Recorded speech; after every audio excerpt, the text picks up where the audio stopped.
That's right, the Bible is lying to you. I mean it, and I'm going to explain why. But the more important question is, why is the Bible lying? The Bible is lying to you in order to teach you a deeper truth, and that's what we're talking about this week. Kindred UMC live show features adults discussing adult topics, occasionally with adult language.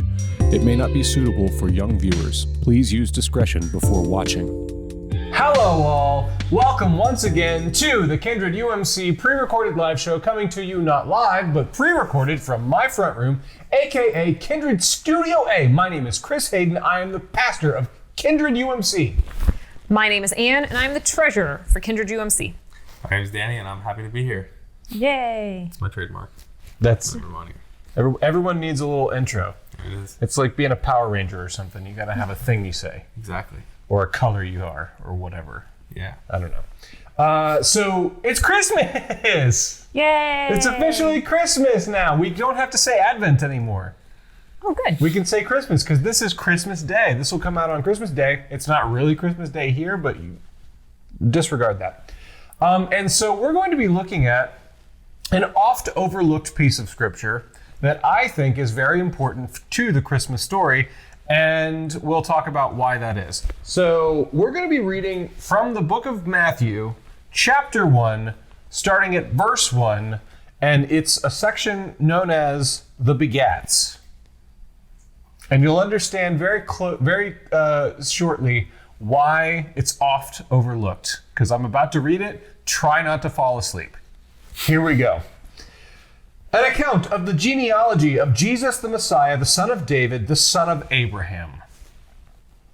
Abraham was the father of Isaac, and Isaac the father of Jacob, and Jacob the father of Judah and his brothers, and Judah the father of Perez and Zerah by Tamar, and Perez the father of Hezron, and Hezron the father of Aram, and Aram the father of Amminadab, and Amminadab the father of Nahshon, and Nahshon the father of Salmon, and Salmon the father of Boaz by Rahab, and Boaz the father of Obed by Ruth, and Obed the father of Jesse, and Jesse the father of King David. We're not done yet. We're not even halfway through. And David was the father of Solomon by the wife of Uriah, and Solomon the father of Rehoboam, and Rehoboam the father of Abijah, and Abijah the father of Asaph, and Asaph the father of Jehoshaphat, and Jehoshaphat the father of Joram, and Joram the father of Uzziah, and Uzziah the father of Jotham, and Jotham the father of Ahaz, and Ahaz the father of Hezekiah, and Hezekiah the father of Manasseh, and Manasseh the father of Amos, and Amos the father of Josiah, and Josiah the father of Jeconiah and his brothers at the time of the deportation to Babylon. Okay, we've crossed the halfway point, but we still have more to go. Hang in there. And after the deportation to Babylon, Jeconiah the father of Salathiel, and Salathiel the father of Zerubbabel, and Zerubbabel the father of Abiud, and Abiud the father of Eliakim, and Eliakim the father of Azor, and Azor the father of Zadok, and Zadok the father of Achim, and Achim the father of Eliud, and Eliud the father of Eleazar, and Eleazar the father of Mathan, and Mathan the father of Jacob, and Jacob the father of Joseph, the husband of Mary, of whom Jesus was born, who is called the Messiah. We're still not done yet. So all the generations of Abraham to from Abraham to David are 14 generations. Let me say that again because this is important. So all the generations from Abraham to David are 14 generations, and from David to the deportation to Babylon, 14 generations, and from the deportation to Babylon to the Messiah, 14 generations. Thus saith the Lord. It's a lot of dads. It's a lot of dads. Yeah. That's a lot of names. Yeah, it's a lot of names, a lot of dads. I did Tongue practice. twisters. Yeah. I did practice to make sure that I could try and do it quickly and smoothly. So this is an oft overlooked. So first of all, what do you get from that text? You know, it brings me back to like when I did world religions and we would talk about record keeping kind of stuff, you know, because not everything has good records. And it was stuff like that always kind of shocked me because it's like, I mean, somebody kept track of this. Mm-hmm. Well, what's interesting is that if you actually trace this into the Old Testament, It's not accurate. Oh, well, okay. He's the 14 generation, like he's fudging the numbers a little bit to make that work, to make it be 14. But that's kind of one of the interesting points that we're going to talk about. How about you, Danny? Similar to what you were saying, it's a lot of names, and it is, it's just a lot of names. Yeah. It's a lot, and it's a lot the way of they names. kept track of it, and even if it is not 100%, Yeah. but it's a lot. So when we read scripture, and when we're actually trying to interpret it honestly and sincerely, one of the things that really matters is there's a lot of literary structures. So I think a lot of Christians, when they read the Bible, they have this sense that like Matthew, who is the writer of this gospel, was following Jesus around and like taking meticulous notes and just like a stenographer reporting what he sees, and that's not even remotely close to what actually was going on. Same thing with all of the Old Testament stuff too. There's this idea that Exodus was written by Moses, and he was like writing a memoir and describing everything he had seen, but Moses dies in Exodus. He can't be the writer of Exodus. Not Exodus. Moses dies in the Torah and before the Israelites cross into the, so he can't be exclusively these were probably assembled and put together and edited and then published later. And we know this about Matthew. We know that Mark is the first gospel, even though Matthew is the first one in the Bible. Mark was the first one to be written. That's the closest to an account of what happened that we got, because it was, timeline-wise, it was the closest. Matthew was probably written decades after the events and was probably based a lot on Mark and then edited together to reflect the theology and kind of like take care of some of the questions that rose after Mark's gospel was publicly, distributed. So Mark doesn't have this section. Matthew does. And Matthew is trying to make a point and tell a story with this. So he's going all the way back to this genealogy, and he's talking about Abraham, which is where all of this stuff starts.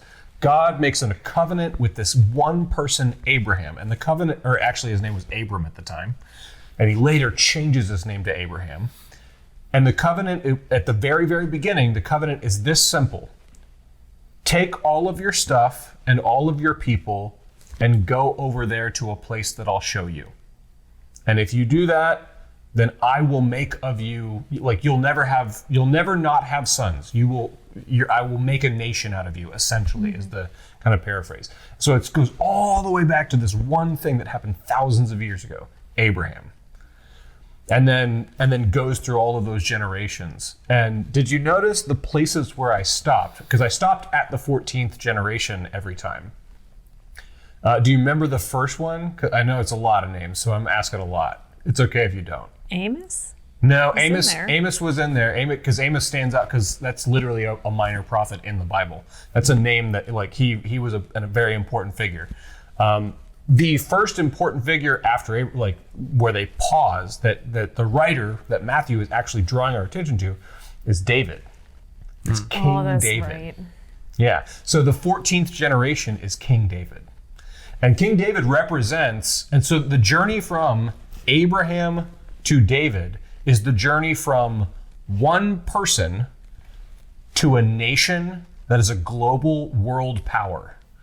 So it's in all of those names, Matthew's telling this story that people, that the original Jewish readers would understand. They would go this is our rise. This is going from one person all the way up to we are the possessors of the promised land and the covenant and the temple, and it's the glory days. The next one, do you remember what the next one is? It's not even a person, it's an event. The next 14th one? Babylon? That's right. So now the next 14 generations go from the height of power, David, to the deportation when Babylon conquers Israel and finally destroys the temple and just absolutely disperses all of the Israelites and by this point the Jews, the specifically the tribe of Judah.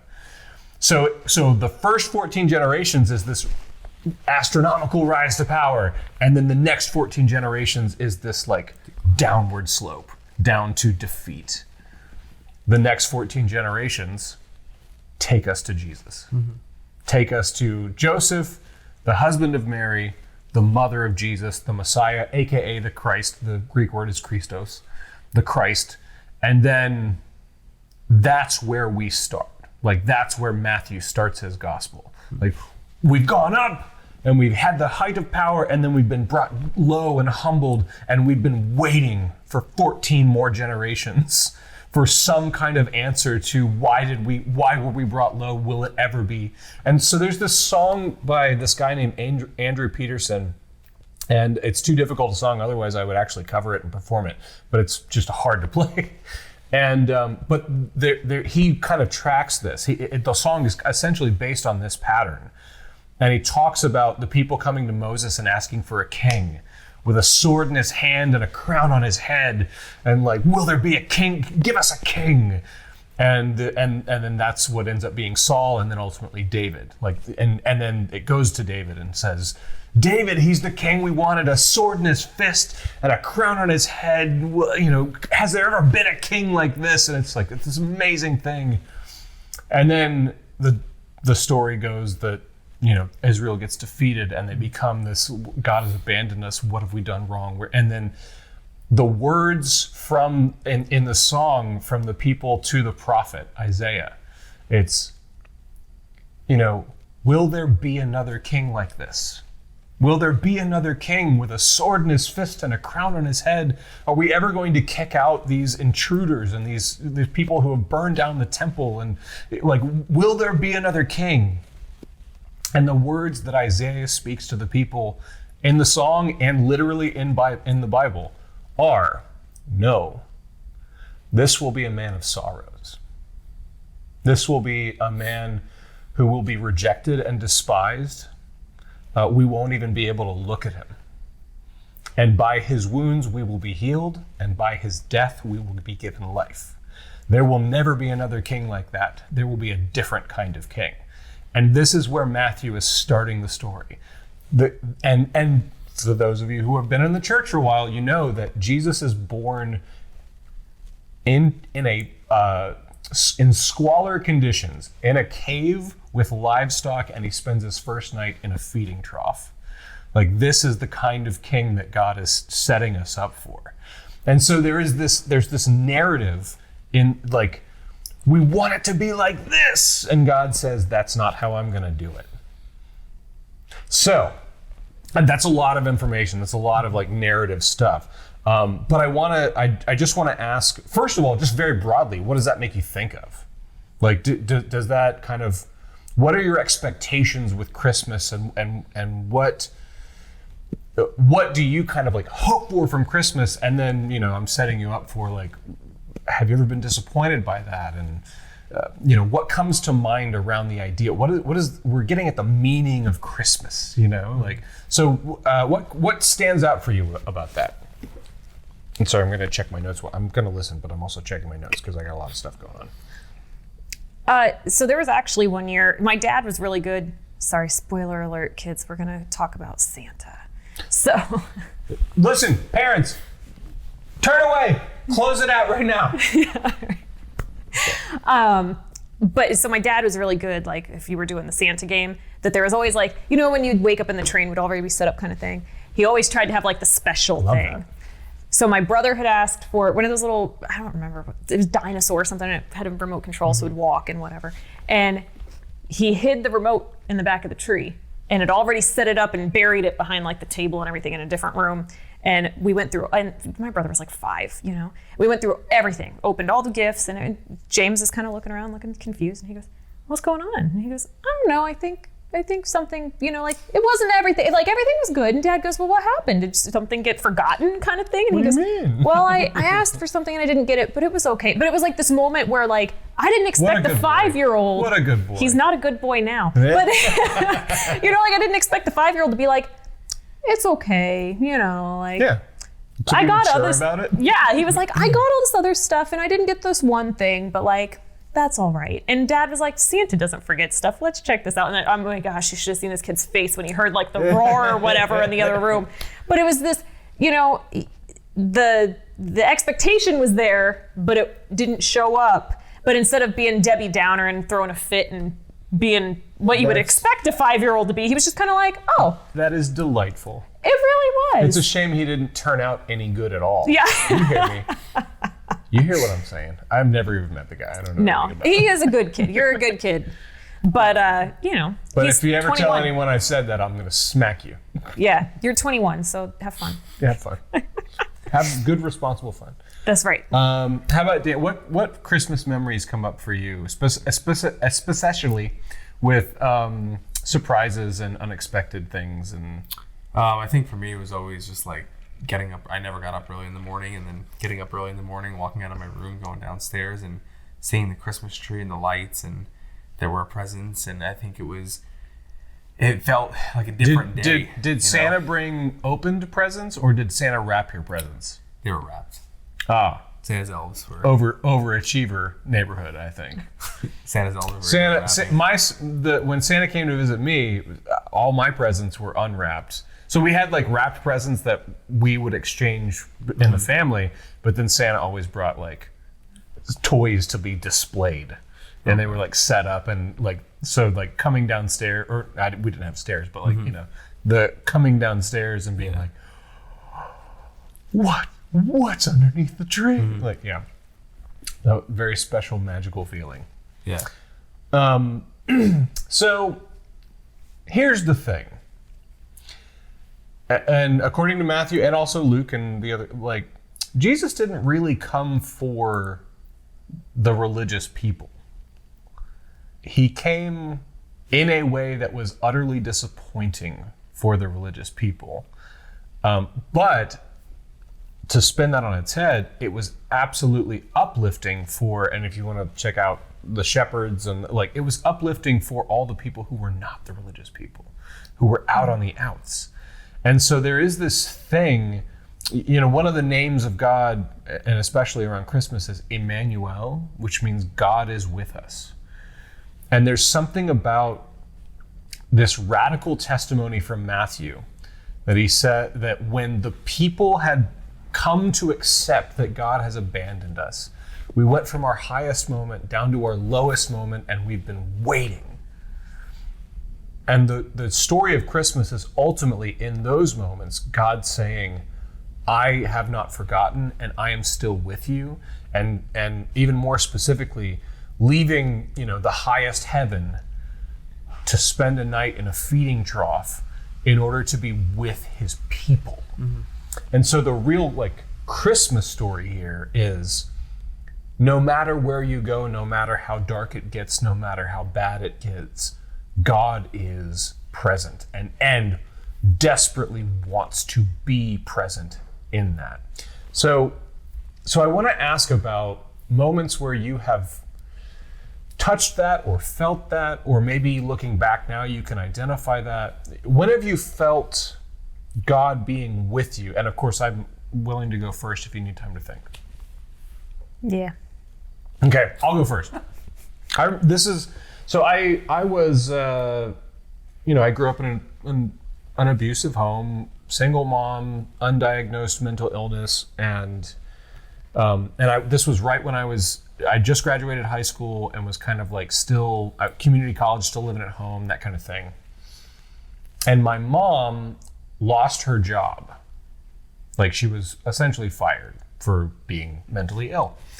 And it was terrifying. It's the first time I had ever come into contact with anything like that. Really, truly anything. I never worried about where food was going to come from. And this was the first time in my life that I was really concerned about, are we going to keep the house? Is there going to be food on the table? I don't know. I'm working at Bell's. I'm going to school, and I'm working part-time at a retail. I'm making just above minimum wage, I can't support myself right now. And I remember, and I'd grown up in the church, and I was sorting shoes, because that was my job. I worked in the shoe department. And I'm just constantly worried all day about this, and more than all day, just anxiety abounded. And I remember just I was kind of praying tacitly, I was just kind of like talking it out in my head with God, but not out loud or anything. And I remember this overwhelming feeling like, what if I just chose to believe that everything that I've been taught about God is true? This is the first time it's ever been really challenged for me. What if I just chose to lean into it and believe that when God says he's not going to abandon me, he won't abandon me, and that this, as scary and as painful as this is, that there will be something good that comes out of this. And I remember just like leaning into that and like kind of praying that objectively into the ether, and people talk about peace that passes understanding, and that's different than numbness, because there's a lot of churches that will preach a gospel that is just don't feel that way. That's not what I'm talking about. I'm talking about I brought everything that I was feeling and just allowed it to hand over to God, and just like, I am scared and I don't know if you're real and I don't know how this is going to work out, and God showed up in that moment. It was one of the darkest moments of my life, and God was there, and there was a peace that just did not make any sense. And all of my anxiety just kind of evaporated. And certainly I was still worried and still had steps to work out and still had things that I needed to do to make sure I was going to be safe and my mom was going to be, all that stuff. There was still work to do. But the anxiety in that moment when I when I really allowed myself to feel my feelings in front of God and allowed God into that, God did something with that was miraculous. And it was, it's hard to describe because I'm the only one who's feeling it. But like that was a moment of just utter disappointment, and Christ was with me. The Christ that is Emmanuel, the God with me who's willing to get into my dirt and my feeding trough and my slop. And he was there, and it made a huge difference for me. Have you ever had anything even remotely similar to that? Have you ever had any moments like that? I know I've had that feeling, but like necessarily the moments and what caused it, at this point in time, I couldn't tell you. But I will share this. So I was having all these medical issues back in the day, and we couldn't figure out what was going on. And I got diagnosed, and then I go off to college. This is fast forward 2-3 years, because they said, oh, you're young, you're healthy, you'll be fine. Don't worry about it, And all of a sudden I started having all these problems again. And it was to the point where like I couldn't stand long enough to wash my own dishes at the end of the day. Like my back would hurt so bad, I would have to just like lay down, and I was practically in tears. Like, yeah, it was that's awful. no good. Yeah, no, that's not fun. You're not allowed to live without walking and standing. Yeah, that's kind of important. So I just remember having this feeling of like, something's not right. And I went and I saw some of the local, because I was in college, so like you go to the doctors there. They're used to like the flu and college diseases, It's not like the clinic. Yeah. Yeah, I walk in with like a real problem, and they were like, yeah, you should see a doctor. You need to go to a doctor. Yeah. So I remember just all of this, it was the buildup of like unknowing, and is there a bigger problem, and all this other stuff. And I remember I had to drive home to see a doctor. I had to drive 8 hours to go and see somebody. And because doing the dishes is that's kind of important. like way harder than driving. Yeah. But driving's nothing, but I mean, if you can't do the dishes without hurting, you can drive home. Of course. Yeah. But I just remember like kind of wrestling with it in the car. And I think there just came a point where I was like, you know what? I can't, whatever it is, I have to kind of go, you can't go around. It's kind of like the little kid song, right? Like you can't go around it. You can't climb over it. Like you got to go through it. Got to go through it, yeah. So I was like, you know what? Like I got to just. I say this as a psychologist. That's my bachelor's degree. And the best counselor I ever had was an uncertified, untrained old church lady. And she helped me immensely. And she used to call those setups. Not to say that God is causing bad things to happen to people, right, but that when God is like, you ready? Do you want to come and deal with this? Do you want to talk about it? Do you right? And they're setups. They're setups to bring us back into relationship with this thing that's bigger than us that we need, I think for me, in the last 4 months, I've been trained to be a firefighter, and I think I've had to learn to trust the process. And I think I looked to God for a lot of that, because there were a lot of days where I was like, I can't do this, I'm pushing myself too hard. This is too difficult or stressful, and I think it was any the reality of knowing. any person or occupation that says life is on the line, I'm gonna go ahead and be the one who people count on. Yeah. It's like more power to you, man. Like I mean, I the closest I came was chaplaincy, but I wasn't responsible for anybody's livelihood. Yeah. I was just responsible for trying to make people okay in that. So like my hat is off to you, man. Then like feeling unqualified actually makes me feel better about you as a firefighter. Like the fact that you're like, I'm not sure this is for people to do. Yeah. Like, I had a lot of that. It's like I gotta trust the process, and I think leaning. I think towards that's good and God, healthy. It helped me, because there were a lot of days where I was like, this is too tough, or whatever it was, and it was the beauty in trusting that process. Yeah, and leaning towards God in those moments. You're like, this is difficult, but it's meant to be difficult, and that's that's when you become a better person, when you overcome that. Well, there's also something too. I've heard people in a secular way describe it as, we actually don't have any idea what we're capable of. Like, and specifically like Marine training and stuff like that, where I heard it was Rob Riggle, who's a comedian, and he was a Marine, and he was talking about his Marine experience, like specifically his training and boot camp and stuff, and whatever, I can't remember the terminology, but you get it. And he was like, that's so valuable, because it taught him, like, I know that I will have an experience where I think I'm not capable, but I have proven that experience wrong so many times. Right. Now, of course, I'm a pastor, and I approach the world through a more grace-filled lens. And so to me, I'm going like, yeah, you're not capable. There's something beyond us. There is a Christ that is, and I use the word Christ on purpose, not just Jesus, but like I'm talking about this incarnate word through which everything has been spoken into existence. These are all metaphors, of course, but there's something to this.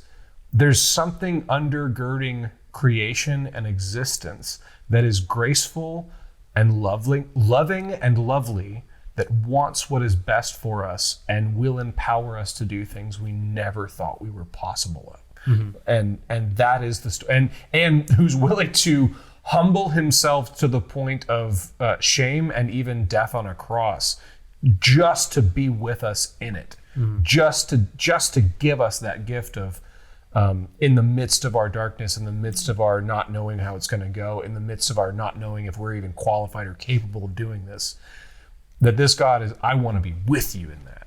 I want to be with you. And when that God is with us, things that are impossible become possible in a very real way. Right. And that is the Christmas story. So we've gone way over, and it's Christmas. Shut up. Yeah. You get to go over. I wore a tie and everything. So may the Lord bless you and keep you. May the Lord make his face to shine upon you and be gracious unto you. May the Lord lift up his countenance upon you and give you peace. Merry Christmas. Merry Christmas. Merry Christmas. Where's our present?